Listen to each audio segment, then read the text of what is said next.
Hello everyone, hope you all are doing good. So today we are going to discuss the education during the Buddhist period. तो जैसे कि हमने पहली video में वैदिक period के बारे में पढ़ा था कि कैसे वैदिक पीरियड में कैसी एजुकेशन होती थी, कैसे बच्चों को एजुकेशन दी जाती थी, टीचर के क्या रोल थे और स्टूडेंट्स के क्या रोल थे। अब हम पढ़ेंगे बुद्धिस्ट पीरियड के बारे में। सो लेट्स स्टार्ट कि जो बुद्धिस्ट पीरियड ऑल एजुकेशन, सारी एजुकेशन चाहे वो सैक्रेड हो चाहे वो सेक्युलर हो, वो किसके हैंड्स में होती थी? मॉन्क्स के हैंड्स में होती थी। ठीक है जी। जो मॉन्क्स होते थे वो एक तरह से हेड होते थे बुद्धिस्ट पीरियड में। ठीक है, वो डिसाइड करते थे कि कैसी एजुकेशन देनी है, चाहे वो सैक्रेड हो चाहे वो सेक्युलर हो। बुद्धिस्ट एजुकेशन थी, जो बुद्धा के टाइम पे जो एजुकेशन थी उसका मेन एम क्या था? प्योरिटी ऑफ करेक्टर, कि बच्चे के करेक्टर को डेवलप करना है, उसका करेक्टर हमेशा प्योर होना चाहिए। ये मेन एम था उस टाइम एजुकेशन देने का। द टोटल पीरियड जो एजुकेशन का था, टोटल पीरियड कितना था? 22 ईयर्स का पीरियड था टोटल एजुकेशन देने का। ठीक है जी, 22 ईयर्स तक एजुकेशन दी जाती थी और 12 साल तक बच्चा जब अटेन कर लेता था एजुकेशन, उसको पबाजा बोला जाता था। और 10 साल के बाद उपसंपदा मीन्स हायर एजुकेशन। ठीक है, उसको उपसंपदा बोला जाता था। फिर नाउ कम्स, हम एक एक पॉइंट करेंगे, पहले एम पढ़ेंगे हम। ठीक है, the only aim of the Buddhist education is to enlighten the students and help them to attain the wisdom. सबसे बड़ा एम उस टाइम पे क्या था? एक तो हमने अभी पढ़ा कि प्योरिटी ऑफ करेक्टर। उसके बाद जो एम था मीन्स कि जो बच्चा है उसको विजडम अटेन कैसे करते हैं, ये चीज़ें सिखाई जाती थी। और जो एजुकेशन सिस्टम था उसका main am all round development of personality था बच्चे की, चाहे वो मेंटल हो चाहे वो मॉरल हो, फिजिकल इंटेलेक्चुअल डेवलपमेंट, हर तरह की डेवलपमेंट होनी चाहिए बच्चे की। ये बुद्धिस्ट पीरियड में जो एजुकेशन थी उसका एम था। Religion was given top priority. ठीक है, उस टाइम पे जो रिलीजन होते थे, धर्म होते थे ना, अपने धर्म को सबसे ऊपर रखा जाता था टॉप प्रियोरिटी में। और जो एजुकेशन थी वॉज इम्पार्टेड थ्रू इट, कि धर्म के थ्रू ही एजुकेशन दी जाती थी बच्चों को। द चीफ एम, तो सबसे बड़ा एम क्या था? Was a propagation of religion and inculcate the religious feeling. सबसे मेन एम था कि बच्चे में अपने धर्म को लेकर अच्छी फीलिंग, मतलब रिलीजियस फीलिंग्स को लेकर बच्चे में, मतलब रिलीजियस फीलिंग्स आएँ। और बाकी जो एम्स थे वो थे डेवलपमेंट ऑफ पर्सनालिटी, बच्चे की पर्सनालिटी डेवलप हो, फिजिकल और इंटेलेक्चुअल डेवलपमेंट पर काम करते थे वो एजुकेशन। करेक्टर बिल्डिंग, बच्चे का करेक्टर अच्छा हो। ठीक है जी। उसके बाद रिलीजियस और स्पिरिचुअल ग्रोथ हो बच्चे की। Promotion of happiness and self efficient होने चाहिए बच्चे, इस तरह से उनको बनाया जाता था। Preservation and spread of culture, इस कल्चर को स्प्रेड करना। Understanding the 4 noble truths, 4 noble truths होते थे जिनको समझना बहुत ज़्यादा ज़रूरी था एक बच्चे के लिए। ये मेन एम होता था एजुकेशन का। फिर एजुकेशन और स्किल्स भी इंक्लूड करती थी। कौन कौन से स्किल्स थे? रीडिंग था, राइटिंग था, इंडस्ट्रीज़ को लेकर, animals husbandry, artery and medicine वगैरह को लेकर भी बच्चों को सिखाया जाता था। नाउ कम्स, वहाँ के सिस्टम ऑफ एजुकेशन कैसा था? जो बच्चे थे वो अपने घरों को छोड़कर ना, मतलब घरों में नहीं रहते थे। ठीक है, वो घर छोड़कर वहाँ आके मोनेस्ट्री में रहते थे। और जब उनकी पूरी कंप्लीट हो जाती थी स्टडी तो उनको मॉन्क्स बोला जाता था। जब हायर स्टडी वो अटेन कर लेते थे ना, अपना घर बार छोड़ के सारे आ जाते थे, मतलब बिल्कुल संन्यास टाइप ले लेते थे। तो वो क्या करते थे, घर बार छोड़ के अपना मोनेस्ट्री में रहने आ जाते थे।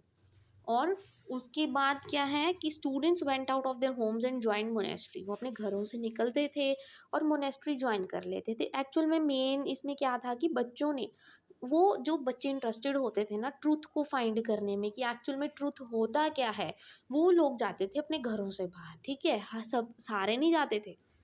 कईयों में इच्छा होती है ना कि हाँ हमने सच को जानना है, एक्चुअल में रियल सेल्फ को जानना है, तो वो क्या करते थे, ऊंचे ऊंचे पहाड़ों में जाके जैसे संन्यास ले लेते थे। तो उस टाइम क्या था कि जो बुद्धा पीरियड में वो जो लोग थे अपने घरों को छोड़कर ना, वो बच्चे मोनेस्ट्री में रहने आ जाते थे। Once they become monks their former identity, caste, name etcetera left behind. और एक बार वो मॉन्क्स बन गए, कि मॉन्क्स बन गए मतलब घर को छोड़ के मोनेस्ट्री में रहने आ गए ना, तो उनको जो अपना पिछला नाम था, जो घर में उनको नाम से बुलाते थे, उनकी कास्ट वगैरह सब कुछ पीछे छोड़ के आना पड़ता था। मतलब उनको नया नेम दिया जाता था और अब उनकी कोई कास्ट नहीं होती थी, क्योंकि अब वो फ्री हो चुके हैं उस सब चीज़ों से। ठीक है, तो फैमिली वगैरह को पीछे छोड़ के आते थे वो। ये याद नहीं रखना कि तुम्हारी कोई फैमिली भी है, अब बस जो है तुम ही हो और तुम्हें सच जानना है, ये उनका मेन एम था। सिस्टम था एक तरह से।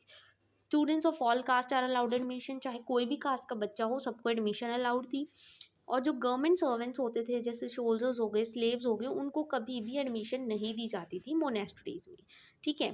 फिर आता है उपसंपदा, हमने स्टार्टिंग में ये वर्ड किया। उपसंपदा एक्चुअल में क्या होता है, जब बच्चा हायर एजुकेशन ले लेता है ना, तो क्या होता है, जब उसकी मतलब 12 साल की उम्र में उसको एजुकेशन मिल जाती है, उसमें से कम 10 जो बच्चे होते थे, मतलब मॉन्क्स बोला जाता था ना उनको, 10 बच्चों को क्या किया जाता था, सिलेक्ट किया जाता था एक तरह से।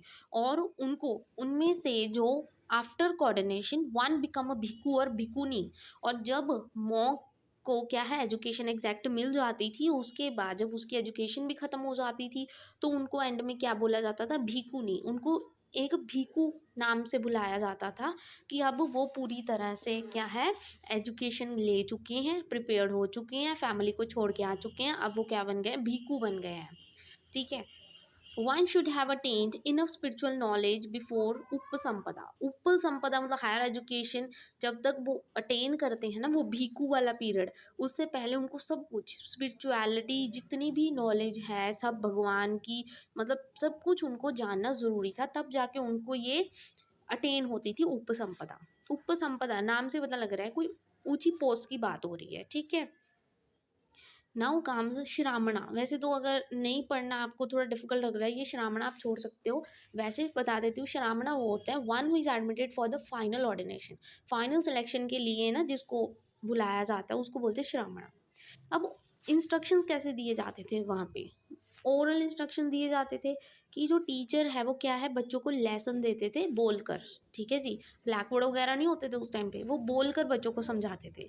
फिर डिस्कशंस होती थी वहाँ पे, ठीक है जी। एविडेंसेस कहने का मतलब बच्चों को ट्रुथ पता होने चाहिए, जैसे सिद्धांता हो गया, सिद्धांता मतलब थ्योरी पता होनी चाहिए, हेतु रीज़न पता होना चाहिए उस थ्योरी के पीछे का, उदाहरणा, उदाहरणा तो वर्ड यू नो एग्जाम्पल, और ये सब आपने लर्न करना है तो आप लर्न कर सकते हो, वरना ये एविडेंस वाला पॉइंट भी आप छोड़ सकते हो, ठीक है। क्योंकि कई बार क्या होता है कि देखो इंक्लूड तो मुझे सब कुछ करना पड़ता है, अब आपके लिए क्या लर्न करना ईजी है डिफिकल्ट है, it's all up to you. ज़रूरी नहीं होता सारा कुछ इंक्लूड करना ही है, पेपर तक जाते जाते इतना तो वैसे भी नहीं याद रहता। कॉन्फ्रेंसेस होती थी वहाँ पे, उस कॉन्फ्रेंस को मतलब सभा बोला जाता था। कौन सी सभा, विद्वत सभा बोला जाता था।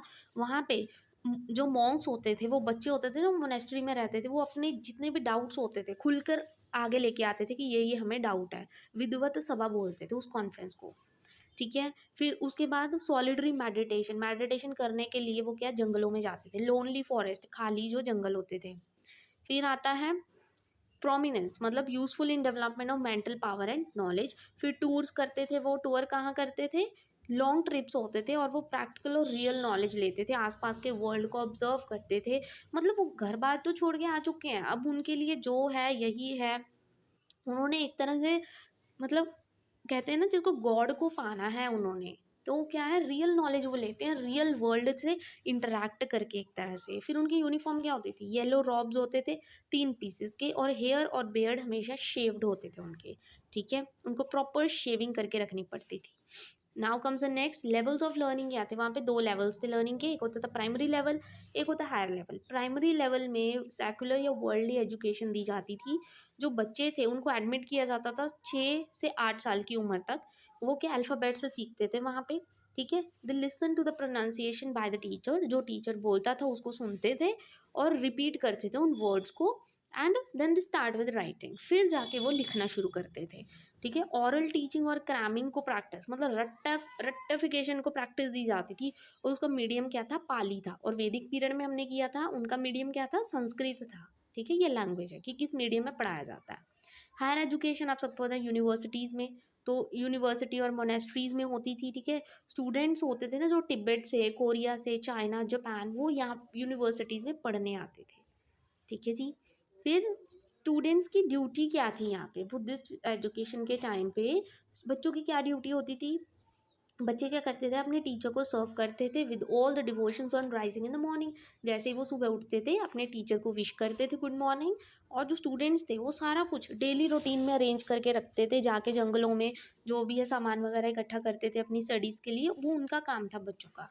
वो क्या करते थे, अपना खाना भी खुद बनाते थे, अपने क्लोथ्स और बर्तन भी खुद धोते थे।